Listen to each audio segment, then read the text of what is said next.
আজ থেকে অন্তর্বর্তী সরকারের দ্বিতীয় অধ্যায় শুরু হয়েছে। উপদেষ্টা পরিষদের বৈঠকে এমন মন্তব্য করেছেন অন্তর্বর্তী সরকারের প্রধান উপদেষ্টা ডক্টর মোহাম্মদ ইউনূস। বৈঠক শেষে প্রধান উপদেষ্টার প্রেস সচিব জানিয়েছেন, দ্বিতীয় অধ্যায়ে সরকারের প্রথম এবং প্রধান কাজ হচ্ছে নির্বাচন সুন্দরভাবে করা। নির্বাচনের ঘোষণা নিয়ে রাজনৈতিক অঙ্গনে দেখা দিয়েছে মিশ্র প্রতিক্রিয়া। বিএনপি নির্বাচনের ঘোষণাকে স্বাগত জানাচ্ছে এবং ঐতিহাসিক ঘোষণা বলছে। এর মধ্যে আমরা দেখছি কয়েকটি রাজনৈতিক দল অসন্তুষ্টির কথাও জানিয়েছে। নির্বাচন নিয়ে ভাবনা দুর্ভাবনা এই শিরোনামে আজকের আলোচনা এগিয়ে নিতে স্টুডিওতে আছেন দুজন সম্মানিত অতিথি। চলুন একে একে পরিচিত হই। আছেন আজিজুল বাড়ি হেলাল এবং সাইদুর রহমান। স্বাগত জানাচ্ছি আপনাকে। আজিজুল বাড়ি হেলাল, যেমনটি আসলে আমি বলছিলাম যে নির্বাচন নিয়ে আমরা দেখছি যে এক ধরনের মিশ্র প্রতিক্রিয়া রাজনৈতিক অঙ্গনে লক্ষ্য করা যাচ্ছে। বিএনপি বলছে যে নির্বাচনের ঘোষণা ঐতিহাসিক ঘোষণা, সেই সঙ্গে আমরা ইসলামপন্থী কিছু রাজনৈতিক দলকে অসন্তুষ্টি প্রকাশ করতেও দেখেছি। এই মিশ্র প্রতিক্রিয়ার কারণ কি? ধন্যবাদ। দেখেন, সবাই মিলে একই রকম প্রতিক্রিয়া দেখাবো এটা তো হয় না। পলিটিক্যাল অঙ্গনে যে সাইকোলজিটা আছে বা যে ফিলসফিটা বিরাজ করে, সেখানে সবাই মিলে একই রকম প্রতিক্রিয়া তো দেখানো সম্ভব না। আর যদি সবাই মিলে একই রকম প্রতিক্রিয়া দেখাতো তাহলে তো আপনার নতুন কিছু বেরিয়ে আসতো না। এই গত 12 মাস অর্থাৎ 365 দিন তর্ক বিতর্কের পরে আমরা একটা সিদ্ধান্তে উপনীত হয়েছি। বিশেষ করে অন্তর্বর্তীকালীন সরকারের প্রধান ডক্টর ইউনূস নির্বাচনের দিনক্ষণ রোডম্যাপ, মানে now the country is road to democracy, এখন গণতন্ত্রের পথে যাত্রা শুরু করেছে অনেক তর্ক বিতর্কের পরে। এখানে আমরা তো এই আগামী নির্বাচনের ডেটকে এবং রোডম্যাপকে স্বাগত জানাচ্ছি। অন্য অন্য দল কিছুটা মিশ্র প্রতিক্রিয়া দিয়েছে। এই প্রতিক্রিয়াগুলো আপনি দেখবেন যে নির্বাচনে আপনার এই গণ অভ্যুত্থানের ফলে যে ডক্টর ইউনূস সরকার, এই সরকারের বৈধতার একটা প্রশ্ন, যাতে আগামী সংসদ এটা সেই বৈধতা দেয়। এইটার জন্য আপনার জুলাই ঘোষণাপত্র করতে হবে, এটা আমার কাছে একটু অবাক লেগেছে। কারণ আগামী যে সরকারটা, যে সংসদটা গঠিত হবে, সে কিন্তু আগের সরকারকে র্যাটিফাই করবেই, তা নাহলে তো সে নিজেও অবৈধ হয়ে যায়। দেখলাম যে জুলাই ঘোষণাপত্রে এটা লেখছে যে আগামী সরকারের বৈধতা, এবং জুলাই ঘোষণাপত্রে দেখলাম যে ইমার্জেন্সি অফ বাংলাদেশ, অর্থাৎ বাংলাদেশের উদ্ভব কীভাবে হলো, ইতিহাসের কিছু ইভেন্টকে লেখা হয়েছে। এই ইভেন্টগুলো নিয়ে আমি দেখলাম জামাতে ইসলাম এবং এনসিপির কিছুটা সংশয় আছে। তবে এটা ঠিক, অনেক ইভেন্ট বাদ পড়েছে। সব ইভেন্ট যোগ করলে তো এটা একটা বিরাট নথিপত্র হয়ে যেত। আর সবচেয়ে বড় কথা যে জুলাই ঘোষণাপত্রে যে ইতিহাসের যে বয়ান তুলে ধরা হয়েছে, এই দায়িত্ব কিন্তু সরকার বা রাজনৈতিক দলের না, যে আমাদের ইতিহাসটা কি। ইতিহাস লেখে ইতিহাসবিদরা, এনারা কিছু কিছু ইভেন্টের কথা বলছেন। আপনার যেমন 47-এর ওখানে লিখেছে, আমি দেখলাম উপনিবেশ বিরোধী আন্দোলন, তারপরে আপনার 52-এর ভাষা আন্দোলন, 71-এর স্বাধীনতা যুদ্ধ, 75-এর সেই আপনার 7 নভেম্বরের মহান বিপ্লব, 90 আপনার, এবং সর্বশেষ 2024-এর যৌক্তিকতা তুলে ধরেছে। এইসব ইতিহাসের বয়ান নিয়ে বিরোধী দলগুলোর মধ্যে কিছু প্রতিক্রিয়া আছে। কিন্তু নির্বাচন প্রশ্নে কিন্তু সবাই এক, যে নির্বাচনটা আপনার যত দ্রুত সম্ভব, বিশেষ করে যে ফেব্রুয়ারি মাসে যে নির্বাচনের প্রথমার্ধে, এটা নিয়ে কিন্তু অন্য কোনো রাজনৈতিক দলের অনৈক্য নেই। বলা হচ্ছে যে একটি রাজনৈতিক দলের মতামতকে প্রাধান্য দেওয়া হয়েছে। এটা তো মনে করেন পলিটিক্যাল অঙ্গনে বলাই হবে। কারণ কি, একটি রাজনৈতিক দল বলতে তো আমি যদি বলি যে যেহেতু বর্তমান সরকারে এনসিপির 2 জন নেতা রয়ে গেছে, এবং গত 12 মাসে আমরা দেখেছি যে পরোক্ষভাবে জামাতে ইসলামী এবং এনসিপি এই সরকারের সাথে সম্পৃক্ত হয়ে রয়েছে। আমরা এটা বলতেই পারি, যেহেতু আমরা বিভিন্ন উদাহরণ দিয়ে বুঝাই দিতে পারি, বলতে পারি যে জামাত এবং এনসিপি তো 2 জন নেতা আছেই, এবং জামাতও বিভিন্ন প্রতিষ্ঠানে নিয়োগ পদায়নে ব্যাপক ভূমিকা রাখছে। আমরা তো সেটা বলতে পারি না।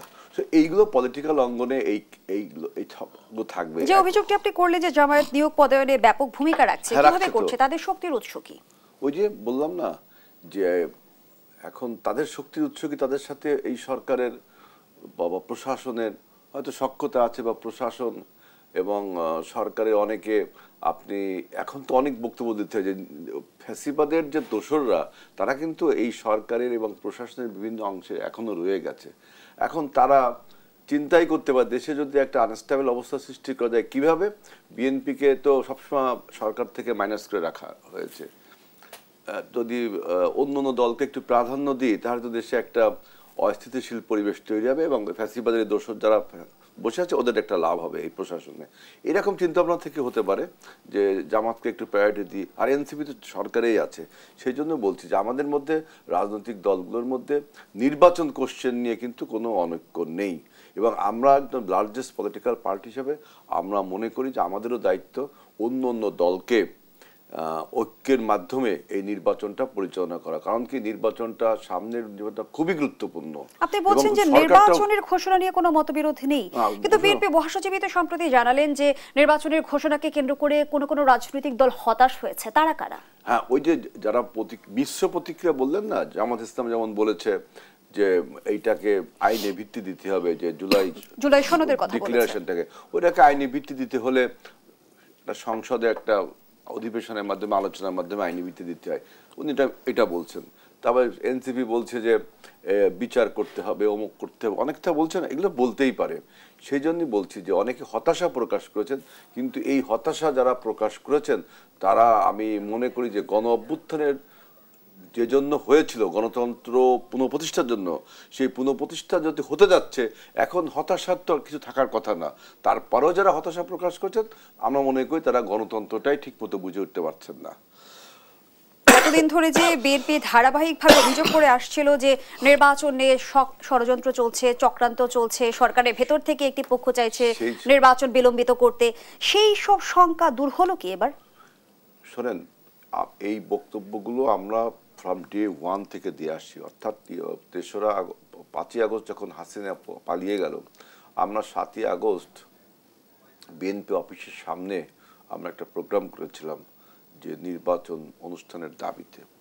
কারণ আমাদের 4 বছর দেশ পরিচালনা এবং 50 বছরের রাজনৈতিক অভিজ্ঞতা দিয়ে আমরা বুঝেছি যে এই নির্বাচনকে যদি প্রলম্বিত করা হয়, নির্বাচনকে যদি একটা আনসার্টেনিটি তৈরি হয়, তাহলে আমাদের গণ অভ্যুত্থান ব্যাহত হয়ে যাবে এবং আমাদের এই পরিবর্তনকে যারা যারা মেনে নিতে পারেনি এবং যারা যারা আপনার পরাজিত হয়েছে তারা একটা ষড়যন্ত্র করার সুযোগ পাবে। দেখেন, ঠিক সেইভাবেই নির্বাচনকে নিয়ে অনেক আনসার্টেনিটি তৈরি হয়েছিল, কিন্তু গত 13ই জুন ডক্টর তারেক রহমান, আমাদের বিএনপির ভারপ্রাপ্ত চেয়ারম্যান তারেক রহমান এবং ডক্টর ইউনূসের বৈঠকের মাধ্যমে যে একটা পলিটিক্যাল নিশ্চয়তা শুরু হলো যে নির্বাচনটা সামনে হবে এবং একটা ডেটও ঘোষণা করা হলো। 13 জুনের আগে কিন্তু অনেক বক্তব্য ছিল যে নির্বাচন কবে হবে, বিচার হবে না, সংস্কার হবে, সব আপনার মানুষের তর্ক বিতর্ক দূর হয়ে গেল এবং একটা পলিটিক্যাল সার্টেনিটি তৈরি হলো। এখন সেই ডেটটা ঘোষণা করা হয়েছে। সুতরাং আমরা অন্য অন্য রাজনৈতিক দলও আমাদের এই মতের সাথে আবার সরকারের এই উদ্যোগকে সাধুবাদ কিন্তু জানিয়েছে। মিশ্র প্রতিক্রিয়া, তাদের যে মিশ্র প্রতিক্রিয়া, 2 রকম প্রতিক্রিয়া, এইটা হলো আপনার প্রত্যেকটা রাজনৈতিক দলের একদম সব তার মতো করে না হলে তিনি একটা বক্তব্য দিয়ে দেব। যেমন দেখেন যে এনসিপি তারা যে আমাদের সংসদ ভবনের সামনে যে জুলাই ঘোষণাপত্র পাঠ হলো, যেটা তারাই মূল দাবিটা তুলেছিল, জুলাই ঘোষণাপত্রেও তারাই কিন্তু তুলেছিল। আবার দেখলাম ওই দিনই তারা কক্সবাজার বেড়াতে গেল, এটা নিয়ে এনসিপির তরফ থেকে তাদের কারণ দর্শানোর নোটিশ দিল। এটা নিয়ে বাংলাদেশের পলিটিক্যাল অঙ্গনে আমি আজকের পত্রিকায় তো দেখলাম যে ওই যে এনসিপির একজন সদস্য বলছে যে সাগরে নাকি সে ঘুরতে গিয়েছিল, গভীর মনোযোগের সাথে রাজনৈতিক দর্শন চিন্তা করার জন্য, দেশকে নিয়ে চিন্তা করার জন্য নাকি সাগরের কাছে গিয়েছিল। আবার আর পত্রিকা দেখলাম লিখছে যে কি অসভ্যতার যুগে নাকি সভ্যতার নিদর্শন, এই যে আপনার তাদের উপর যে শোকজ নোটিশের জবাবটাকে হলো সভ্যতা নিদর্শন, আর তাদের উপর শোকজ করা হলো অসভ্যতা। এইরকম অনেক তর্ক বিতর্ক, অনেক কথাবার্তা তুলছে। এই যে পত্রিকাগুলো এইটাকে দেখলাম আমি হাইলাইট করছে, তারা অনুষ্ঠান বর্জন করে ওইখানে গেছে মার্কিন যুক্তরাষ্ট্রের রাষ্ট্রদূতের সাথে দেখা করতে, আবার দেখা যাচ্ছে মার্কিন যুক্তরাষ্ট্রের সেই প্রাক্তন রাষ্ট্রদূত তিনি এখানে নেই। আমি মনে করি যে পত্রিকা এক ধরনের জার্নালিজম হচ্ছে, আর এনসিপি নেতারাও এটা মজা নিচ্ছে যে সারাদিন তাদের সংবাদ পত্রিকায় ছাপা হচ্ছে যে কে কোথায় টেলিভিশন, কে কার দিকে তাকালো, কে কোন দ্বীপে বেড়াতে গেল, কে কোথায় ঘুরতে গেল, কে কোথায় কি বলছে। এবং এনসিপি বিভিন্ন নেতারা দেখবেন এগুলো খুব মজাও পাচ্ছে, তাদের নিয়ে পত্রিকা টেলিভিশনে অল্প বয়সী ছেলেপেলেরা এটা চিন্তা করে প্রত্যেকদিন আমার নাম পত্রিকায় লিখছে, টেলিভিশন দেখাচ্ছে আমার বক্তব্য। আবার বিএনপির বড় বড় নেতা যারা জাতীয় তাদের নামে এনসিপি নেতারা কেন অনেক মজা কথা পাচ্ছে? বলছে। রাজনীতিবিদরা কি আলোচনায় থাকতে পছন্দ করে? না, তার মানে তো আপনি যা ইচ্ছে তাই বলতে পারেন না, যা ইচ্ছে তা করতে পারেন না। আপনি বিএনপির অনেক নেতার নামে অনেক কথা বলছে, তারা বলছে না। ওই একটা ঘটনা আমরা তো অনেক আসে সহ্য করলাম। আপনি কি শিলং থেকে আসা গডফাদারের ওই মন্তব্যের কথা বলছেন? সমস্ত মন্তব্য আমাদের নেতার নামেও বলছে, আমাদের প্রেসিডেন্ট জিয়াউর রহমানের ছবি নিয়ে অনেক কাজ করেছে এরা। আমরা সবকিছু কিন্তু রাষ্ট্রের স্বার্থে, জনগণের স্বার্থে ত্যাগ করেছি। তা আমি দেখলাম পত্রিকাগুলো এক ধরনের জার্নালিজম করে ওদের নিয়ে, আর ওরাও বেশ অনেক কথাবার্তা বলে, এটাকে রাজনৈতিক ভাষায় বলে ডেমাগগ টাইপের বক্তৃতা ওরা দেখবেন দেয়। এমন এমন কথা বলে, যেমন আজকে দেখলাম বলছে যে সাগরের প্রান্তরে আমরা ঘুরতে গিয়েছিলাম গভীর দর্শনের সাথে রাজনীতি, সমাজ এইসব চিন্তা করার জন্য। বেশ দার্শনিক কথাবার্তা, এবং প্রত্যেকগুলো সমানে লিখছে। মানে they are in the now hot news in the journalism. তারা হয়তো বা দেশ কিংবা রাজনীতি নিয়ে ভাবতে সাগর পারে গেল। বিএনপি নেতাকর্মীরা আসলে দেশ ও রাজনীতি নিয়ে কি ভাবছে? এগুলো পলিটিক্সের অঙ্গনে এগুলো ম্যাটার করে। এগুলো সাংবাদিকরা কোন জার্নালিজম থেকে লিখে তাদেরকে এটা বলছে, তাদেরকে কি তাদের ইমেজকে নেগেটিভ করার জন্য, না তাদের ইমেজকে ডেভেলপ করার জন্য? আমি এটাই বুঝি না। এগুলো কোনো প্রয়োজন আছে বলে আমার মনে হয় না। কে কোথায় গেল, কে কোন জায়গায় কি করলো, কে কি বলল। আর বিএনপির নেতারা দেশ ও রাজনীতি নিয়ে ভাবনা নিশ্চয়ই দরকার আছে। দেশ ও রাজনীতি নিয়ে বিএনপির নেতারা গত 50 বছর ধরে ভাবছে বিধায় কিন্তু দেশের প্রত্যেকটা ক্রান্তি লগ্নে বিএনপি ছাড়া আর কোনো রাজনৈতিক দলকে এগিয়ে আসছে কিনা আপনি দেখেন। আমাকে যদি সময় দেন আপনি দেখেন যে 71-এর স্বাধীনতা যুদ্ধে, আমাদের ইমার্জেন্স অফ বাংলাদেশ 71-এর স্বাধীনতা যুদ্ধে, তখন প্রথম রাজনীতিবিদরা যখন তাদের দায়িত্ব পালন না করে ভারতে চলে গেল, তখন বাংলাদেশের স্বাধীনতা ঘোষণার প্রশ্নে প্রেসিডেন্ট জিয়াউর রহমান এগিয়ে আসলেন। এবং দেখবেন যে 75-এ যখন নভেম্বর মাসে 3রা নভেম্বর প্রতি বিপ্লবের ফলে যে পলিটিক্যাল ভ্যাকুয়াম তৈরি হয়েছিল, তখনও প্রেসিডেন্ট জিয়াউর রহমান সেখানে আপনার ওই নভেম্বর বিপ্লবের সন্তান হিসেবে সৈনিকরা তাকে এগিয়ে দিয়ে আসলো। আবার দেখবেন 90-এর গণ অভ্যুত্থানের আগে যখন সমস্ত রাজনৈতিক দল এরশাদের অধীনে নির্বাচনে গেল 86-এ, জামাত এবং আওয়ামী লীগ সহ সব রাজনীতি, একমাত্র বেগম খালেদা জিয়া আপসহীন ভূমিকার কারণে স্বৈরাচারী বলছিলেন যে বিএনপি 50 বছর ধরে দেশ ও রাজনীতি নিয়ে ভাবছে, তারপর আমাদের গণতান্ত্রিক যাত্রায় বারবার হোঁচট কেন খেতে হয়েছে সে প্রশ্ন আমি আপনার কাছে রেখে গেলাম। পরবর্তী অংশে আবারও ফিরছি। ধন্যবাদ জানাচ্ছি এ পর্যায়ে সাইদুর রহমান। যেমনটি অন্তর্বর্তী সরকারের প্রধান উপদেষ্টা বললেন, আজ থেকে দ্বিতীয় অধ্যায় শুরু হয়েছে। প্রথম অধ্যায়ে সরকারের কেমন গেল, আর দ্বিতীয় অধ্যায়ে সরকারের প্রথম এবং প্রধান কাজ বলা হচ্ছে নির্বাচন সুন্দরভাবে আয়োজন করা। কি কি চ্যালেঞ্জ থাকছে সরকারের সামনে? ধন্যবাদ। আপনারা জানেন যে আজকে প্রধান উপদেষ্টার প্রেস সচিব উনি সুস্পষ্টভাবে সরকারের যে যাত্রা সেটিকে দুটি ভাগে উনি বিভক্ত করেছেন। 5 তারিখ পর্যন্ত ছিল হলো প্রথম অধ্যায়, 5 তারিখের পরবর্তী হলো দ্বিতীয় অধ্যায়। প্রথম অধ্যায়ে ওনার বক্তব্য যদি আপনারা দেখেন, উনি কিন্তু 12টি সাফল্যের কথা বলেছেন। তো সরকার তার প্রথম অধ্যায়ে এই 12টি সাফল্য তারা তাদের জায়গা থেকে সে জায়গায় বেশ কিছু বিষয় আছে, অনেকের হয়তো প্রশ্ন থাকতে পারে, কিন্তু বড় একটা অ্যাচিভমেন্ট আমার কেন মনে হয়েছে যে অর্থনৈতিক যে আমাদের রিজার্ভ বৃদ্ধির, যে ফ্যাসিস্ট পতনের আগ মুহূর্তে বাংলাদেশের যে রিজার্ভটা ছিল, সে রিজার্ভের বড় একটি অংশ আমরা সেখানে আমাদের অর্জিত হয়েছে। তারপর আপনারা দেখবেন যে বাংলাদেশের রাজনীতিতে একটা স্থিতিশীল পরিবেশ তৈরি হয়েছে। আমরা যদি দ্বিতীয় অধ্যায়ে আসি, দ্বিতীয় অধ্যায় কিন্তু সবচেয়ে গুরুত্বপূর্ণ, যেটা হলো যে আমাদের নির্বাচনের অধ্যায়। সেখানে আমাদের প্রধান উপদেষ্টা যখন 5 তারিখ জাতির উদ্দেশ্যে উনি ভাষণ দিলেন, উনি কিন্তু একটি কথা বলেছেন যে মানসিক এবং প্রাতিষ্ঠানিক প্রস্তুতি শুরু হলো আমাদের আজ থেকে। তা আমরা সেটির প্রতিফলনও দেখলাম। আমাদের মাননীয় অর্থ উপদেষ্টা উনি বলেছেন যে যত বাজেট লাগে, যত টাকা লাগবে ওনারা প্রস্তুত আছেন। আমাদের স্বরাষ্ট্র উপদেষ্টা উনিও বলেছেন যে এসপি এবং ওসিদেরকে পদায়নের ক্ষেত্রে ইলেকশনের সময় ওনারা লটারির মাধ্যমে পদায়ন করবেন। আমরা পরক্ষণে দেখলাম যে চিফ ইলেকশন কমিশনার ওনার কাছে যখন সাংবাদিকরা জানতে চাইলেন যে আপনাদের প্রস্তুতি কি ইলেকশনের, তখন উনি কিন্তু যখন গণমাধ্যমের সাথে কথা বলতেছিলেন তখন কিন্তু উনি বেশ কিছু পয়েন্ট উত্থাপন করেছেন।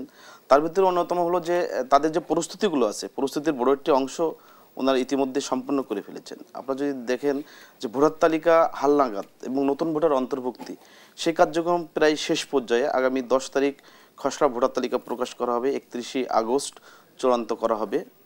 এর ভিতরে আমরা যদি দেখি যে সীমানা পুনর্নির্ধারণ, সেই কাজটিও প্রায় শেষ পর্যায়ে। 10 আগস্ট যেটি খসড়া প্রকাশ করা হয়েছে সেটির আপত্তি বা কারো যদি এ থাকে কোনো দাবি, সেটির তারা গ্রহণ করবে এবং 10 তারিখের পরে মানে 30 আগস্টের ভিতরে সেটি শুনানি করে শেষ করে ফেলবে। আবার আমরা যদি কেনাকাটা দেখি, ইলেকশন কমিশনের যে ইলেকশন করার জন্য যে সরঞ্জামগুলো কেনা লাগে, আপনার প্রয়োজনীয় কাগজপত্র, সেগুলো ওনারা 30 সেপ্টেম্বর ভিতরে কমপ্লিট করবেন। আবার নতুন দলের নিবন্ধনের বিষয়ে যদি আসি, নতুন দলের নিবন্ধনের বিষয়ে আপনারা জানেন যে এনসিপি সহ বেশ কিছু রাজনৈতিক দলের নিবন্ধন প্রক্রিয়ায় কিছু অসঙ্গতি ছিল, সেগুলো তারা আবার নতুন করে তাদের কাছে আবেদন চেয়েছে। সেখানে সাইদুর রহমান, আপনি বলতে চাইছেন যে নির্বাচন কমিশনের সার্বিক প্রস্তুতি সন্তোষজনক, কিন্তু আমি একটি প্রশ্ন আপনার কাছে রাখতে চাই সুস্পষ্টভাবে। বিতর্কিত 3টে নির্বাচন দেখার পরে নির্বাচনী ব্যবস্থার উপর আস্থা ফিরিয়ে আনা নির্বাচন কমিশনের জন্য কতটা চ্যালেঞ্জিং হতে যাচ্ছে? পরবর্তী অংশে ফিরছি, ধন্যবাদ জানাচ্ছি। পর্যায়ে বিরতি নিয়ে ফিরছি। দর্শক, দেশ সন্ধ্যার এই পর্যায়ে একটা বিরতি নিচ্ছি, সাথেই থাকুন। আবারও আমন্ত্রণ, দেখছেন দেশ টেলিভিশনের নিয়মিত আয়োজন দেশ সন্ধ্যা। সাথে আছে আমি ফারনাজ জুই। আজকের আলোচনা চলছে নির্বাচন নিয়ে ভাবনা দুর্ভাবনায় শিরোনামে। আবারও ফিরছি আলোচনায়। সাইদুর রহমান, যে আলোচনায় আমরা ছিলাম, আপনি বলছিলেন নির্বাচন কমিশন তাদের সার্বিক প্রস্তুতি ইতিমধ্যে সম্পূর্ণ করছে, কিন্তু আমরা বিতর্কিত 3টি নির্বাচন দেখার পরে নির্বাচন ব্যবস্থার উপর অনেকে আস্থা হারিয়ে ফেলেছে। নির্বাচন ব্যবস্থার উপর আস্থা ফেরানো নির্বাচন কমিশনের জন্য কতটা চ্যালেঞ্জিং? হ্যাঁ, আমরা যদি দেখি গতকালকে আমাদের প্রধান নির্বাচন কমিশনার ওনার কাছে আমরা প্রশ্ন করেছিলাম যে আপনার জাতীয় নির্বাচন আয়োজনের অন্যতম চ্যালেঞ্জটা কি। উনি কিন্তু সুস্পষ্টভাবে একটি কথা বলেছিলেন যে ভোটারদেরকে কেন্দ্রে আনা হলো ওনার মূল চ্যালেঞ্জ এবং ভোটারদের আস্থা স্থাপন করা।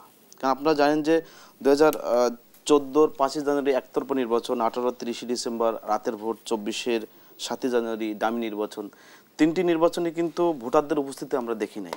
আমরা বেশিরভাগই দেখেছি যে টেবিলে রেজাল্ট শিট তৈরি করে সেটি পরবর্তীতে প্রকাশ করা। আমরা যদি আবার দেখি, অনেকে বলতে চায় যে রাজনৈতিক দলের অংশগ্রহণগুলো অনেক চ্যালেঞ্জ। আমরা এই কোশ্চেনটা করেছিলাম প্রধান নির্বাচন কমিশনারকে। তো আমরা যদি দেখি 18 সালের নির্বাচন, 2018 সালের 30 ডিসেম্বর যে ভোটটা সম্পন্ন হলো, আপনারা দেখবেন যে সব দল অংশ নিয়েছিলেন, কিন্তু ভোটারদের আস্থা ছিল না। ভোট সকালে 8টা থেকে ভোট শুরু হওয়ার কথা, কিন্তু রাতে ভোট সম্পন্ন হয়ে গেছে অধিকাংশ জায়গায়। মানে প্রত্যেক রাজনৈতিক দলের, মানে নিবন্ধিত রাজনৈতিক দলের অংশগ্রহণ মানেই কিন্তু আস্থা না। আপনাকে আস্থা স্থাপন করতে হবে ভোটারদেরকে, যারা ভোট দেবে, প্রার্থী নির্বাচিত করবে। আমাদের দেশের ভোটাররা লম্বা সময় ভোট দিতে পারে নাই, তাদেরকে কেন্দ্রে গিয়ে দেখা গেল যে একজনের ভোট আরেকজন সম্পন্ন করে ফেলেছে। এই জায়গায় ইলেকশন কমিশনের মূল চ্যালেঞ্জ, এবং এটি উত্তরণের জন্য ওনাদের বেশ কিছু পদক্ষেপ ওনারা নিচ্ছেন সামনে। তার ভিতরে অন্যতম হলো যে কিভাবে ভোটারদের ভিতরে সচেতনতা সৃষ্টি করা যায়, তাদেরকে কিভাবে কেন্দ্রে আনা যায়, এবং কেন্দ্রে আনার জন্য ওনারা বেশ কিছু প্রোগ্রাম, ওনারা ডোর টু ডোর যাবেন, জেলা পর্যায়ে হোক, বিভিন্ন জায়গায় ওনাদের যে উপজেলা এবং জেলা নির্বাচন অফিসগুলো আছেন সেইগুলোর মাধ্যমে ওনারা ক্যাম্পেইন শুরু করবেন। এবং রাজনৈতিক দলগুলোর মাঝেও তারা রাজনৈতিক দলগুলোকে আরও সক্রিয় হওয়ার আহ্বান জানিয়েছেন। কারণ আপনারা জানেন যে ভোট বা ইলেকশনটি তো আসলে বেসিক্যালি রাজনৈতিক দলগুলোর ভিতরেই সম্পন্ন হবে। রাজনৈতিক দলগুলোর ভিতরে আগ্রহেরও দরকার আছে, কারণ রাজনৈতিক দলগুলো যত মাঠে যাবে, যত ভোটারদের কাছে যাবে, তত কিন্তু ভোটারদের ভিতরে এক ধরনের জাগরণ তৈরি হবে, এক ধরনের উৎসব তৈরি হবে, যে উৎসবকে কেন্দ্র করে আমরা একটা উৎসবমুখর পরিবেশে একটা ভালো নির্বাচন পাবো। এবং এর ভিতরে দেখবেন যে ইলেকশন কমিশনের যে কার্যক্রমগুলো, আবার যদি বলা হয় যে না ইলেকশন কমিশনের প্রতি আস্থাও নাই, এরকম মাঝে মাঝে প্রশ্ন আসে। যেমন এনসিপি দাবি করেছে যে বর্তমান ইলেকশন কমিশন একটি রাজনৈতিক দলের আজ্ঞাবহ হিসেবে। সেখানে কিন্তু প্রধান নির্বাচন কমিশনার ওনার জায়গা থেকে বলেছেন যে আমি ফর দ্য গড শেক, আমি কোনো রাজনৈতিক দলের আজ্ঞাবহ হিসেবে এখানে আসি নাই। আমি এখানে সাংবিধানিক দায়িত্ব পালন করতে এসেছি এবং আমার দায়িত্ব হলো একটি সুষ্ঠু নির্বাচন ইতিমধ্যে কিন্তু এসি পুনর্গঠনের দাবিও জানিয়েছে, পুনর্গঠন দাবিও জানিয়েছে। কিন্তু আমরা যদি দেখি যে ইলেকশন হবে আমাদের ফেব্রুয়ারিতে, এখন এই মুহূর্তে কিন্তু ইলেকশন কমিশন পুনর্গঠনের সুযোগ আপনার হাতে নাই। কারণ আপনি যে প্রক্রিয়ার মাধ্যমে ইলেকশন কমিশন গঠন করবেন বলে একমত হয়েছেন, ওইটি যদি আমি বাস্তবায়ন করতে যাই তাহলে আমাকে কমপক্ষে 4 থেকে 5 মাস লেগে যাবে। নতুন কমিশন এসে তার পক্ষে ভোট করা সম্ভব না। অতএব যে কমিশন আছে এটার উপর আস্থা রেখে আমাদেরকে ইলেকশনের দিকে ধাবিত হতে হবে। সেই জায়গায় ইলেকশন কমিশনের আরেকটি উদ্যোগ আছে, ওনারা অক্টোবর পুরো 1 মাস ব্যাপী আমাদের যে নিবন্ধিত রাজনৈতিক দলগুলো আছে বাংলাদেশের, তাদেরকে নিয়ে কিন্তু ওনারা একটা ডায়ালগ করবেন। পাশাপাশি সুশীল সমাজের প্রতিনিধি থাকবে, সাংবাদিক প্রতিনিধি মানে সিনিয়র সাংবাদিকরা থাকবেন। ওনাদের পরামর্শ নিয়েই ওনারা কিন্তু ওনাদের মূল টার্গেট ডিসেম্বরের 1st উইকে শিডিউল ঘোষণা করার। কারণ শিডিউলটা ওনারা ঘোষণা করতে চায় বিতর্ক মুক্ত থেকে, সবার আস্থাকে মানে আস্থার সংমিশ্রণে ওনারা শিডিউল ঘোষণা করে একটা ভালো নির্বাচন উপহার দিতে চান। যেটি প্রধান উপদেষ্টা বারবার বলেছেন যে আমাদের আগামী নির্বাচনটি হবে বাংলাদেশের ইতিহাসে একটি স্মরণীয় নির্বাচন এবং উৎসব মুখর পরিবেশে সেই নির্বাচনটা উনি সম্পন্ন করতে চান। কিন্তু এই নির্বাচনটি সম্পন্ন করার আগে ইলেকশন কমিশনের যেমন ভোটারদের আস্থা আনতে হবে, পাশাপাশি আইন শৃঙ্খলা বাহিনী, আমাদের প্রশাসন, যাদের ব্যবহার নির্ভর করে ইলেকশন কমিশনকে ইলেকশন করতে হয়, তাদের কিন্তু বেশ কিছু আমরা বিগত নির্বাচনের যে অনিয়মের জায়গাগুলো যদি আমরা দেখি তাহলে দেখবেন যে পুলিশ কর্তৃক ভোটে ব্যালট মারা হয়েছে। আবার যদি দেখি প্রশাসনের যারা প্রিজাইডিং অফিসার থাকেন, রিটার্নিং অফিসার থাকেন, ওনারা আবার বড় ধরনের অনিয়মের সাথে জড়িয়ে পড়েছিলেন। কমিশনে এই জায়গায় ওনারাও চেষ্টা করছেন যে তাদের মানসিক ডেভেলপমেন্ট করার জন্য, কারণ আপনার যে ফোর্স আছে এগুলো তো পরিবর্তন করতে পারবেন না। এই ফোর্সের মানসিক উন্নয়ন ঘটিয়ে এবং স্বরাষ্ট্র উপদেষ্টা প্রশিক্ষণের কথাও জানিয়েছে। হ্যাঁ, প্রশিক্ষণ সেখানে তো অবশ্যই দেওয়া হবে। যেমন নির্বাচনের জন্য 8 লাখ নির্বাচনী কর্মকর্তা লাগে, তাদেরকে ওনারা পর্যায়ক্রমে প্রশিক্ষণ শুরু করবে। এবং ইতিমধ্যে কিন্তু ইলেকশন কমিশন প্রশিক্ষণের আগে প্রশিক্ষকদের একটি প্রশিক্ষণ কার্যক্রম ওনারা শুরু করেছেন। এই প্রশিক্ষকরাই কিন্তু পরবর্তীতে বাকিদেরকে প্রশিক্ষণ দিবেন। তার মানে কমিশনের জায়গা থেকে তারা একটি ভালো নির্বাচন উপহার দিতে চান। কিন্তু এই ভালো নির্বাচন যে ওনারা উপহার দিবেন, এই উপহারে দেওয়ার যে ওনাদের যে মানসিকতা, সেটা রক্ষা করার দায়িত্ব কিন্তু রাজনৈতিক দলের এবং সরকারের সহযোগিতা, সর্বোচ্চ সহযোগিতা। সরকার এবং রাজনৈতিক দল যদি সহযোগিতা না করে ইলেকশন কমিশনের একার পক্ষে কিন্তু। ধন্যবাদ জানাচ্ছি সাইদুর রহমান। আজিজুল বাড়ি হেরাল যে আস্থার কথা বলছিল সাইদুর রহমান, একদিকে ভোটারদের আস্থার কথা এবং প্রশাসনের প্রতি আস্থার কথা, প্রশাসনের প্রতি রাজনৈতিক দল হিসেবে আপনাদের কতটুকু আস্থা আছে এবং ভোটারদের আস্থার কথা যদি একটু সুস্পষ্টভাবে জানতে চাই, যে বিগত 3টি আমরা বিতর্কিত নির্বাচন দেখেছি, অনেকেই নির্বাচন বিমুখ হয়ে গেছেন ইতোমধ্যেই, এবং জনগণের সামনেও কি আসলে উত্তম বিকল্প ত্রয়োদশ নির্বাচনে আছে? এটা আপনি ভালো বলছেন যে জনগণ বিমুখ হয়ে গেছে রাজনীতি মানে নির্বাচন থেকে। এইখান থেকে আমি আলোচনা শুরু করি। আর জনগণকে নির্বাচনমুখী করতে হবে, জনগণকে নির্বাচনমুখী করতে হবে। জনগণকে নির্বাচনমুখী কিন্তু আপনি সাইদুর বলছে যে রাজনৈতিক দলগুলো, আপনি প্রশাসনের উপর এমফাসাইজ দিচ্ছেন, সব ঠিক আছে, এগুলো আপনার ব্যাকরণে তাই বলে। কিন্তু জনগণ যখন ভয়কে জয় করতে পারবে, যে প্যানিক ক্রিয়েট করা হয়েছে গত 17 বছর, যে নির্বাচনের ভোট কেন্দ্রে যদি যাই আমি হয়রানির শিকার হতে পারি, সেকেন্ডলি আমার ভোট গোনা হবে না, থার্ডলি যে আমি ইচ্ছা মতো ভোট দিতে পারবো না, এই জন্য মানুষের মধ্যে একটা আতঙ্ক ক্রিয়েট করতে হয়। দরকারটা কি? এই আতঙ্কটা যখন কেটে যাচ্ছে জনগণের কাছে, যে জনগণের কাছে যখন স্পষ্ট মেসেজ যাচ্ছে যে আমার এই নির্বাচনের যে সেন্টারগুলো, সেখানে কোনো আতঙ্ক নেই, আমার উপরে কোনো জবরদস্তি নেই, আমি ফ্রিডমলি আমার ভোটটা দিতে পারবো। এবং মনে রাখবেন যে আমরা বাংলাদেশি জাতিরা আমরা খুবই কিন্তু উৎসবপ্রিয় জাতি, এবং আমার প্রত্যেকটা নির্বাচন উৎসবমুখর পরিবেশেই বাংলাদেশে আমরা চেষ্টা করি পালন করবার জন্য, অন্তত বাংলাদেশি জাতি হিসাবে। এখন গত 17 বছর যেহেতু সরকারের থেকে একটা প্রেশার ছিল, সরকার থেকে একটা প্যানিক ক্রিয়েট করা হতো, ভয়ের সংস্কৃতি ছিল, সুতরাং মানুষ নির্বাচন বিমুখ হয়ে গেছিল। এখন কিন্তু নির্বাচনের ডেটটা হচ্ছে ঘোষণা, মানে টেন্টেটিভ ডেট ঘোষণা করা হয়েছে যে ফেব্রুয়ারি মাসের প্রথমার্ধে।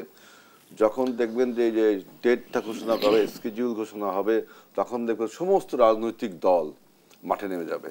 এখন আপনি প্রশাসন দিয়ে আর নির্বাচন কমিশনকে দিয়ে এত বড় একটা 300 আসনের নির্বাচন যে সম্ভব না, এটা দুজনই বলেছেন।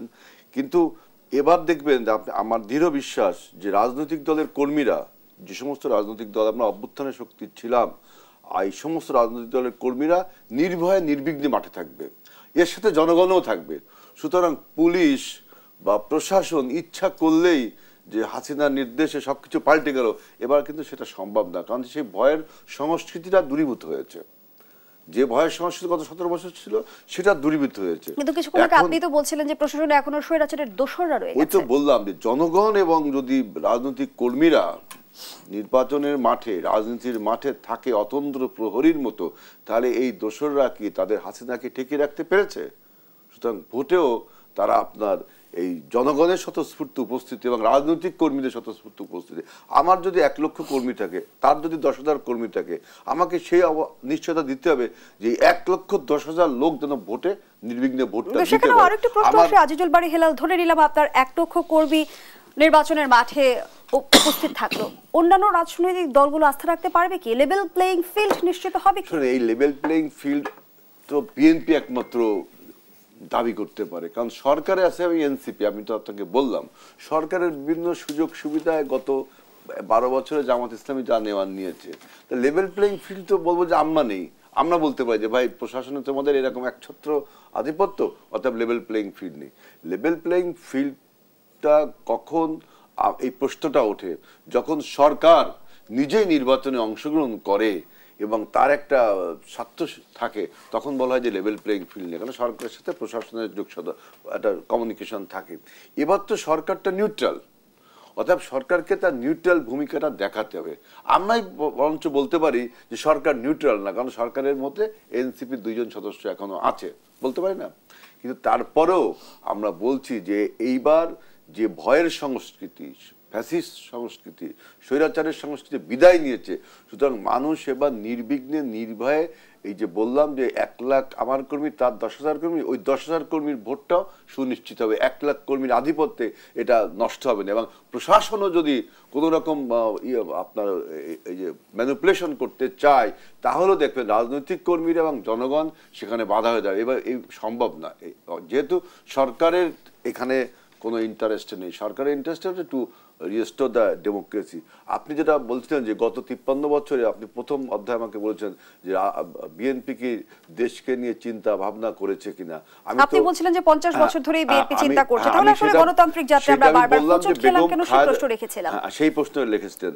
যখন বেগম খালেদা জিয়া পর্যন্ত আমি বলেছি 2008 সালে যখন বাংলাদেশে আপনার ইন্ডিয়া স্পন্সার্ড একটা পাপেট সরকার গঠিত হলো, লেড বাই এই যে ফ্যাসিস্ট মাফিয়া শেখ হাসিনা, তখন তো দেখবেন যে বিএনপি একমাত্র রাজনৈতিক দল তখন থেকে এই যে ইন্ডিয়ার পাপেট ওই সরকারকে 111 সরকারের বিরুদ্ধে বিএনপি একাই আপনার 17 বছর মানে অক্লান্ত পরিশ্রম করে গেছে।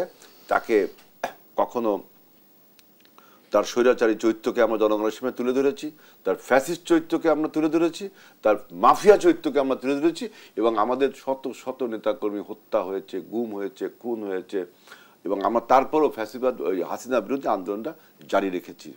সেজন্য বলছি যে দেশ এবং জনগণের স্বার্থে আপনি সমুদ্র পারে যায় বা নির্জনে টিএসসিতে যে আপনি ভাবছেন, এটা ঠিক আছে, ভালো কথা, কিন্তু প্র্যাকটিক্যালি বিএনপি 53 বছরে শুধু ভাবছে না, কাজটা ইমপ্লিমেন্টও করছে, করার জন্য মাঠে রয়েছে।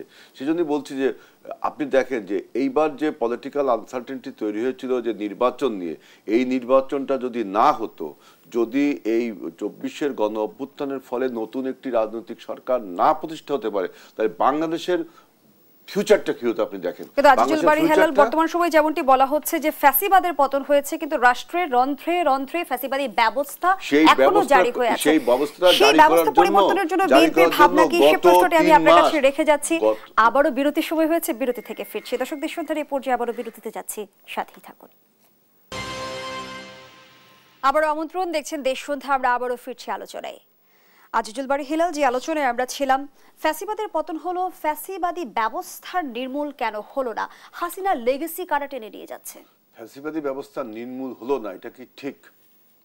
হাসিনার তো পতন হয়েছে, মানে ফ্যাসিবাদী এখন নতুন বন্দোবস্ত তৈরি করার জন্য আমরা ঐক্যমত কমিশনের কাছে সমস্ত রাজনৈতিক দল আমরা আলোচনার পর আলোচনা চালিয়ে আমরা একটা জুলাই চার্টার জুলাই ডিক্লারেশনটা ঘোষণা হয়ে গেছে, এখন জুলাই চার্টার, যে চার্টারটা হলো আমরা সমস্ত রাজনৈতিক দল আগামীতে দেশটা কিভাবে পরিচালিত হবে, কোন বন্ধ ব্যবস্থায় পরিচালিত হবে, তার জন্য অন্তত 17টা পয়েন্টে আমরা ঐক্যমত হয়েছি। আরও কোনো কোনো বিষয়ে ঐক্যমত হয় যায় কিনা সেটাও সংসদে আলোচনা হবে। এবং যেসব বিষয়ে আমরা এখনো ঐক্যমত হতে পারিনি, এই ফ্যাসিবাদী ব্যবস্থা দূরীকরণের জন্য, আপনি শোনেন, ফ্যাসিবাদ কিন্তু একটা রাজনৈতিক ব্যবস্থা। এই রাজনৈতিক ব্যবস্থা আপনি সাপোর্ট করতেও পারেন, নাও করতে পারেন। ফ্যাসিবাদী একটা নির্ধারিত পলিটিক্যাল কালচার, এটা কিন্তু সেই কালচারটা আপনি নিবেন কি নিবেন না সেটা অন্য জিনিস। কিন্তু হাসিনা কিন্তু ফ্যাসিস্ট যদি বলেন, ফ্যাসিবাদী ব্যবস্থায় ছিলেন, তাহলে তাকে আপনি কিছু মার্কস দিলেন, মানে সে একটা পলিটিক্যাল স্ট্রাকচারের মধ্যে হয়ে গেল। বরং সে ছিল মাফিয়া, ফ্যাসিবাদ না, মাফিয়া। ফ্যাসিবাদ টার্ন ইনটু মাফিয়া, সে মাফিয়ায় চলে গেল, একদলীয় ব্যবস্থা থেকে মাফিয়ায় চলে গেল। হাসিনা পালানোর পর মাফিয়া তন্ত্র কি শেষ হয়েছে? আমরা এখন রাজনৈতিক অঙ্গনে চাঁদাবাজি দেখছি, দখলদারি দেখছি, আধিপত্যবাদের রাজনীতি দেখছি, ক্ষমতার অপব্যবহার দেখছি। এটা নন পলিটিক্যাল গভর্নমেন্ট দেশটা চালাচ্ছে, কিন্তু পলিটিক্যাল গভর্নমেন্ট দেশটা চালাচ্ছে। নন পলিটিক্যাল গভর্নমেন্টের আপনার কার্য পরিধিটা অত বেশি বিস্তৃত থাকে না, এত প্রভাবশালী থাকে না নন পলিটিক্যাল। যখন একটা পলিটিক্যাল গভর্নমেন্ট আসবে তখন কিন্তু এই সমস্ত ব্যবস্থাকে আপনি প্রশ্নবিদ্ধ করতে পারবেন, যে চাঁদাবাজি হচ্ছে, অমুক হচ্ছে, তমুক হচ্ছে। এবং চাঁদাবাজি বা সন্ত্রাসী যেগুলো হচ্ছে সেইগুলো কিন্তু দমন পীড়নের জন্য, বন্ধ রাখার জন্য রাজনৈতিক দলগুলো নিজেরাও কাজ করছে এবং সরকারকেও বলছে তাদেরকে গ্রেফতার করবার জন্য। আপনি একটা জিনিস দেখবেন যে আমরা ফ্রম ডে 1 থেকে, অর্থাৎ 6ই আগস্ট থেকে আমরা বলে আসছি নির্বাচনের কথা। জনগণ কিন্তু অনেক বিরক্ত হয়েছে বিএনপির উপরে। তারপরে বিএনপি কিন্তু এই নির্বাচন যে অপরিহার্যতা, এটা জনগণকে বুঝিয়েছে, সরকারকে বুঝিয়েছে। এবং সে নির্বাচনের ডেটটা যখন ঘোষণা, এবং তখন আমরা যখন এই নির্বাচনের কথা বলছি, নির্বাচন দরকার, তখন অন্য অন্য রাজনৈতিক দল সরকারের পক্ষে অনেক বয়ান তৈরি করেছিল, ডক্টর ইউনূসের সরকারের পক্ষে, অমুক তমুক, তাকে তো আজীবন ক্ষমতায় রাখারও অনেক কথা বলা হয়েছিল না, কত কথা। আমরা কিন্তু প্রত্যেকটা সময় এই গত 12 বছর ডক্টর ইউনূস সরকারকে জবাবদিহিতার মধ্যে রেখেছি, প্রশ্ন করে গিয়েছি। মানুষ বিরক্ত হচ্ছে যেন আমরা আমাদের রাজনীতির সাথে, জনগণের সাথে, দেশের সাথে আমরা প্রশ্ন করে গেছি। যখনই ডক্টর ইউনূস ডেটটা ঘোষণা করলো, তখন বিএনপি স্বাগত জানালো, অন্য অন্য দল এখন দেখি হতাশা প্রকাশ করছে। আমরা প্রথম ডক্টর ইউনূসকে প্রশ্ন করলাম যে আপনি নির্বাচনের দিকে কবে যাচ্ছেন? অনেকে বিরক্ত হলো আমাদের উপরে, তাই না? বললো যে আমরা নাকি হতাশ হয়ে যাচ্ছি, নির্বাচন ছাড়া আমাদের মুখে আর কিছু নেই। যখন ডক্টর ইউনূস নির্বাচনটা ঘোষণা করলেন, যেটা দরকার গণতন্ত্রের সাথে, আমরা অভিনন্দন জানাচ্ছি, অন্য অন্য রাজনীতির হতাশ প্রকাশ করছে। অর্থাৎ কি, একটা অরাজনৈতিক সরকারকে ক্ষমতায় রেখে তারা যে বাড়তি সুযোগ সুবিধা পাচ্ছে, ওইটাকে তারা দীর্ঘদিন অব্যাহত রাখতে চাচ্ছিল। কারণ যখন নির্বাচনটা হবে, রাজনৈতিক সরকার ক্ষমতা হবে, তখন কেউ না কেউ তো ক্ষমতায় যাবে। তারা যদি না যেতে পারে, তাই তো এই যে ক্ষমতা উপভোগ করছেন, এনজয় করছেন, এটা থেকে তো বঞ্চিত হবেন। এই জন্য আমি বলছি যে দেখেন, যে বাংলাদেশের সামনে এখন সবচেয়ে বড় প্রশ্ন হলো যে নির্বাচন হবে দেশে, এবং একটা ডক্টর ইউনূস যেটা বলেছে ঐতিহাসিক নির্বাচন হবে, অর্থাৎ ফ্রি, ফেয়ার, ক্রেডিবল ইলেকশন, সেইটা হবে। কিন্তু পরবর্তী সরকারটা সেইটা যদি ভালোভাবে ফাংশন না করতে পারে, তাহলে কিন্তু আমাদের এই 24-এর গণ অভ্যুত্থান বেহাত হয়ে যে একটি ক্লায়েন্ট স্টেটে আমরা পরিণত হব। পরবর্তী সরকারের সামনে কি কি চ্যালেঞ্জ দেখছেন আপনি? পরবর্তী সরকারের সবচেয়ে বড় চ্যালেঞ্জ হবে আমাদের অভ্যুত্থানের শক্তির মধ্যে ঐক্যবদ্ধ থাকা। আমরা যে একটা, আমাদের এই পরিবর্তনকে যেহেতু প্রতিবেশী রাষ্ট্র ভারত ভালোভাবে মেনে নেয়নি, তারপরে তাদের ব্রেন চাইল্ডরা saturated, Bangladesh neighbour country saturated এখন তাদের ব্রেন চাইল্ড। আবার পরাজিত শক্তির মাফিয়াদের ওই যে মাথা পালিয়েছে, লেস্ত রয়ে গেছে। তো এই সমস্ত লোকদের, এই আওয়ামী লীগের মতো ফ্যাসিস্ট রাজনৈতিক দল বা আপনার মাফিয়া রাজনৈতিক দল যাতে আবার মাথাচাড়া দিয়ে না উঠতে পারে, প্রতিবেশী রাষ্ট্রের সহায়তায়, কেন ফ্যাসিস্ট তো প্রতিবেশী রাষ্ট্রে রয়েছে, ওইখান থেকে সহায়তায় তারা যদি আমাদের গণতন্ত্রকে, আমাদের দেশের সার্বভৌমত্বকে নষ্ট করতে চাবে, উন্নয়নকে নষ্ট করতে চাবে, সেটা আমাদের প্রথম দরকার নিজেদের মধ্যে ঐক্য, যে আমরা অন্তত গণতন্ত্রের প্রশ্নে এবং ফ্যাসিবাদকে মোকাবিলার প্রশ্নে আমরা ঐক্যবদ্ধ। আমাদের ভারপ্রাপ্ত চেয়ারম্যান তারেক রহমান গতকাল একটা বক্তব্য বলেছেন যে আমাদের কথাবার্তা যেন এমন না হয় যে মুখ দেখা দেখি বন্ধ হয়ে যায়।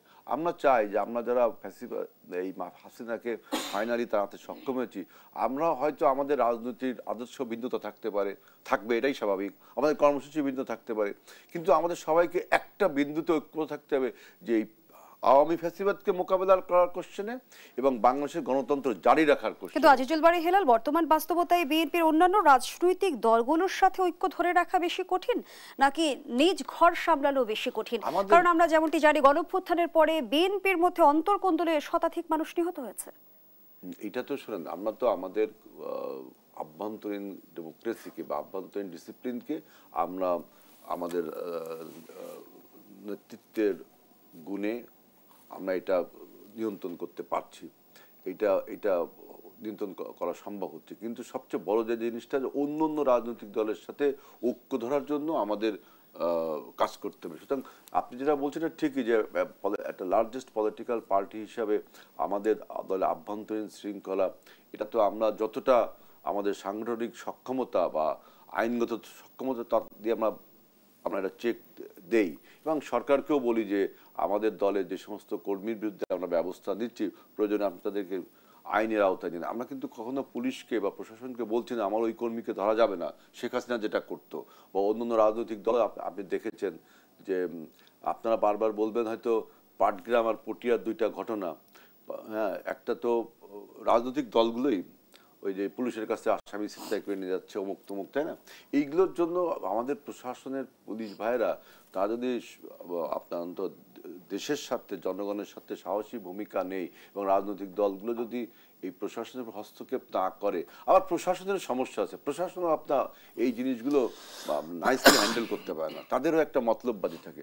সুতরাং এটা কালচারের মাধ্যমে, প্র্যাকটিসের মাধ্যমে একদিন ঠিক হবে। ক্ষমতায় যাবার আগেই যে নেতাকর্মীরা এতটা বেপরোয়া হয়ে উঠেছে, ক্ষমতায় গেলে তারা আরো নিয়ন্ত্রণহীন হয়ে উঠবে কিনা? আপনি দেখেন প্রান্তিক পর্যায়ের কর্মীরা যে বেপরোয়া হয়ে উঠেছে, এটা আপনাদের একটা বয়ান। আমি আপনাকে ছোট্ট একটা কথা বলি। আমি পরিসংখ্যান যদি আপনাকে জানাই আজিজুল বারী হেলাল, পরিসংখ্যান অনুযায়ী আপনি রাইট, ইউ আর রাইট। গত 6 মাসে কিন্তু রাজনৈতিক সহিংসতার 92% বিএনপির নেতাকর্মীরা জড়িত। আপনি যেহেতু বলছিলেন যে আমাদের গণমাধ্যমের বয়ান, না আপনারা বলছেন ইন্টারনাল কলিশনে আপনি এই যে স্ট্যাটিস্টিক্যাল ডাটাগুলো তুলছেন না, এই স্ট্যাটিস্টিক্যাল ডাটাগুলো তোলা হচ্ছে শুধুমাত্র বিএনপিকে মেলাইন করা বা পলিটিক্সে মেলাইন করার জন্য। এখানে আরেকটা কারণ আছে যে পরাজিত মাফিয়াদের আমলে কি পরিমাণ সহিংসতা হয়েছিল তার একটা কম্পিটিটিভ আলোচনা। মানে ওই দেখবেন বয়ানগুলো লক্ষ্য করে দেখবেন যে পরাজিত গত 17 বছরের যে আয়ামে জাহেলিয়াত যুগে কি পরিমাণ সহিংসতা, কি পরিমাণ দুর্গতি হয়েছে, তার সাথে এই ডক্টর ইউনূস সরকারের টেনিউরকে আপনার রিজেম্বল করার এবং এটাকে মেলাইন করার একটা প্রবণতা আছে।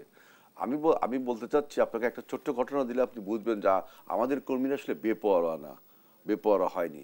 আমি গত পরশুদিন রাউজানে গেছিলাম, সেইখানে যে শুনলাম, আমি মিটিংয়ে, আমরা একটা ইন্টারনাল মিটিংয়ে বললো যে আমাদের বিএনপির সেক্রেটারি আওয়ামী লীগের আমলে তার মা মারা গেছে, সে চট্টগ্রাম সদর মেডিকেল থেকে তার মায়ের লাশ নিয়ে যাবে এলাকায় দাফন করতে।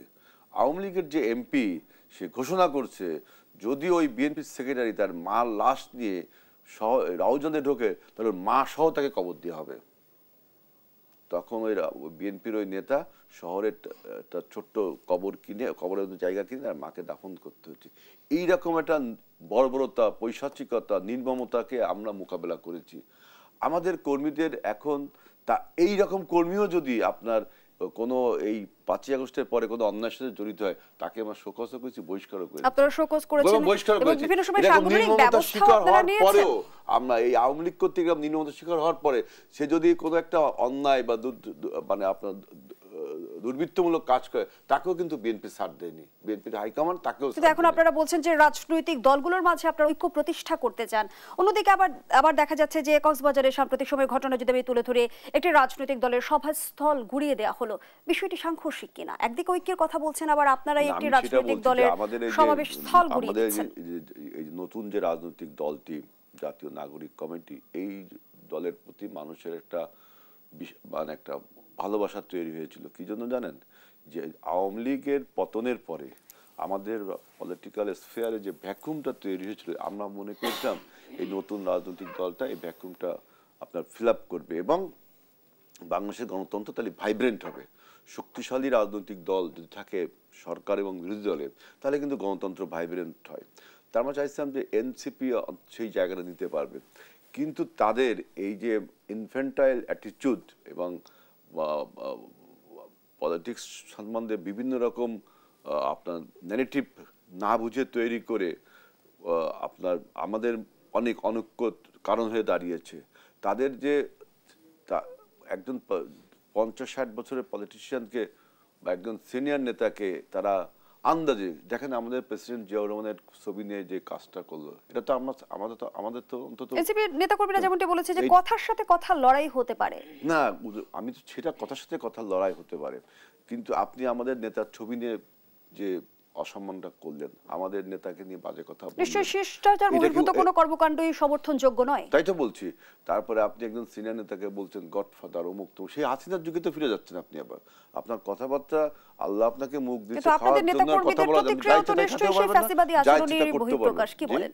আপনাদের নেতাকর্মীদের যে প্রতিক্রিয়া কক্সবাজার আমরা দেখেছি, সেটিও তো আসলে যে হাসিনার আমলের মতোই। না না না, শুনেন, আমাদের নেতাকর্মীদের যে প্রতিক্রিয়া, আপনি ওইখানে তো ওই এনসিপির যে নেতাটি একটা মন্তব্য করলেন, এরপরে আবার সে পরে আরো একটা মন্তব্য করেছিল। আমি এইসব মন্তব্যগুলো এখন তুললে অনেক বড় আলোচনা হয়ে যাবে, এবং 10টা কস্তনে সে কথা তুললো। এই জন্য তার বক্তব্য আমার কাছে মনে হয় যে সে কি বুঝে দেয় না কারো ব্রেন চাইল্ড হয়ে যায়। কারণ আমি বলছি প্রতিবেশী রাষ্ট্রের বয়ান কিন্তু বাংলাদেশে জারি রয়েছে, কারণ ওই বয়ান যদি কেউ ফেরি করেন, কারণ আপনি পলিটিক্সে যে ইনফ্যান্টাইল অ্যাটিটিউড দেখাচ্ছেন, তখন আমি মনে করি যে আপনি অনভিজ্ঞতা থেকে এই কথা বলছেন। কিন্তু আবার যখন এই কথার পক্ষে আপনি সাপোর্ট দেন, তখন মনে করি যে না, অন্য কারো মেসেজ আপনি বহন করছেন। সাইদুর রহমান, আমরা অতীতে দেখেছি নির্বাচন এলেই আমাদের রাজনীতি সংঘাতময় হয়ে ওঠে। গণঅভ্যুত্থানের পর পরিবর্তিত প্রেক্ষাপটে সেই পরিস্থিতির পরিবর্তন এবার হবে কি? আমরা যদি দেখি যে জুলাই ঘোষণার পরে দেখবেন যে রাজনৈতিক দল, জুলাই ঘোষণা এবং প্রধান উপদেষ্টার ভাষণ পরবর্তী সময়, জাতির উদ্দেশ্যে ভাষণ পরবর্তী সময় বিএনপি এবং সব দল নির্বাচন ইস্যুতে স্বাগত জানিয়েছে, ঠিক আছে। কিন্তু জামাত, এনসিপি এবং ইসলামী আন্দোলন, তাদের একটা বক্তব্য হলো যে লেভেল প্লেয়িং ফিল্ড নিশ্চিত করতে হবে। এখন এই লেভেল প্লেয়িং ফিল্ড, এটা কিন্তু একটা আপেক্ষিক শব্দ। হ্যাঁ, আমি যদি বলি যে লেভেল প্লেয়িং ফিল্ড আসলে কি, তার মানে এখানে সব কিছু নিশ্চিত করার দায়িত্ব তো সরকারের বা ইলেকশন কমিশন আছে। কিন্তু বিষয়টা হলো যে আমার কাছে কেন জানি মনে হয় যে ইলেকশনটা আমরা আগামীতে দেখব, আমি এখনো পর্যন্ত কিন্তু নিশ্চিত নই যে বাংলাদেশে একটি ইলেকশন আগামী ফেব্রুয়ারিতে হবে বা হতে যাচ্ছে। সংখ্যা কেন? সংখ্যার জায়গাটা হলো এরকম যে জামাত ইসলাম বা এনসিপি, নবগঠিত এনসিপি, তাদের রাজনৈতিক বক্তৃতাগুলো বা তারা যে ধরনের অ্যাটিটিউড প্রদর্শন করলো এই বিগত সময়ে, আমার কেন মনে হলো যে তারা যেন এই জুলাই আগস্ট গণঅভ্যুত্থানটা নিজেদের সৃষ্টি বা নিজেদের একটি অর্জন, এটি জাতির সামনে তারা উপস্থাপন করার চেষ্টা করেছে। এবং যেটি আওয়ামী লীগ করেছিল, আওয়ামী লীগ মুক্তিযুদ্ধের চেতনা তাদের নিজেদের সম্পদ মনে করার কারণে কিন্তু মুক্তিযুদ্ধকে তারা বিতর্কিত করেছে। এনসিপি বা জামাত এটি করার কারণে এই যে বিএনপির সাথে একটি বিভক্তি তৈরি হয়েছে। আপনারা দেখবেন, আমরা যদি দেখি যে এই আন্দোলন কিন্তু সবচেয়ে বেশি শহীদের সংখ্যা কিন্তু বিএনপির বা ছাত্র দলের কিন্তু প্রচুর পরিমাণ, এবং শ্রমিক দলের প্রচুর নেতাকর্মী তাদের মারা গেছে। কিন্তু বিএনপির পক্ষ থেকে কিন্তু দাবি করি নাই যে এই আন্দোলনটা বিএনপির আন্দোলন।